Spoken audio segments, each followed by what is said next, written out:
Who are you? Why are you here? And what work are you here to do in the world? What is your contribution to the world? You know that you agreed to all of those. Your soul agreed to all of those before you were born. The details of them, the energy of them, which is what is important because everything is energy. 99.99999% of everything is energy, and that is what you can't see.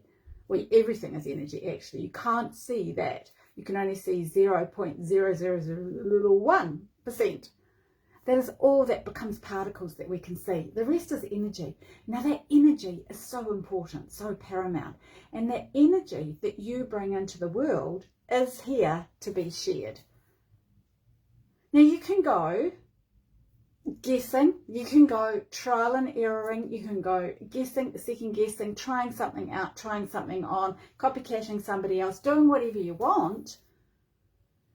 The thing is, none of it is sustainable and none of it is going to be fulfilling until you know who you are and why you are here and what you are here to do.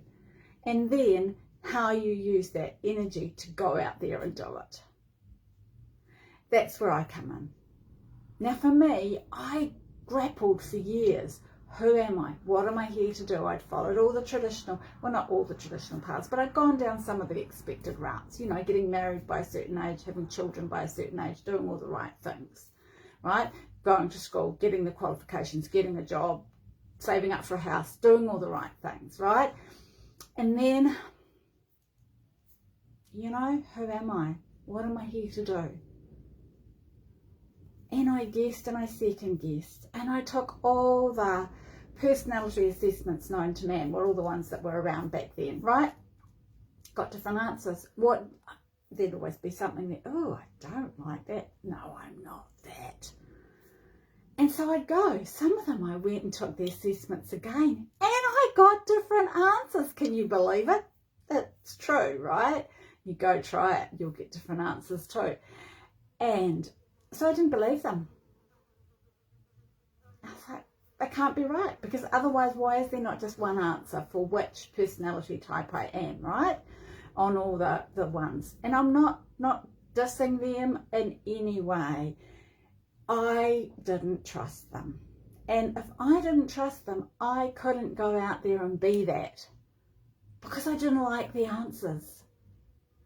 Now, the difference was when I had my first numerology reading, when I was receiving that. Numerology, you see, is calculated from your date of birth. You can't second guess that. You can't give a different answer. You know the day you were born, your soul chose it.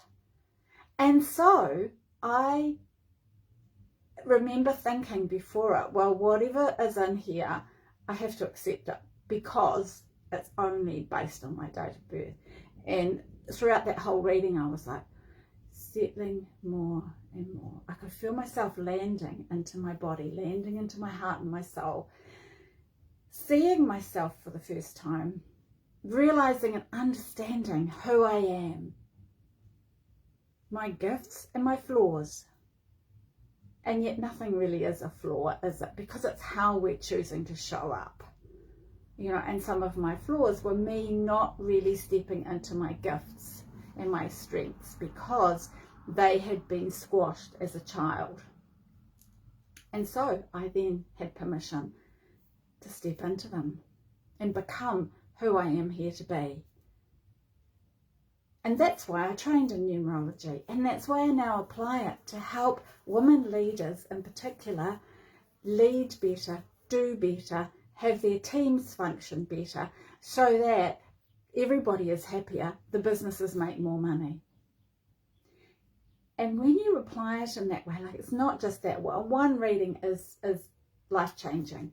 However, there is so much more that we can go and do together.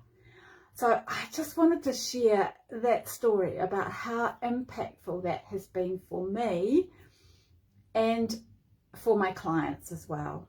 Like each of them, I have witnessed the growth in them and them landing into themselves, them coming home to themselves, seeing themselves for the first time. If you want that too, any of that, you know where to find me. Reach out and we'll have a conversation and see what's right for you, right?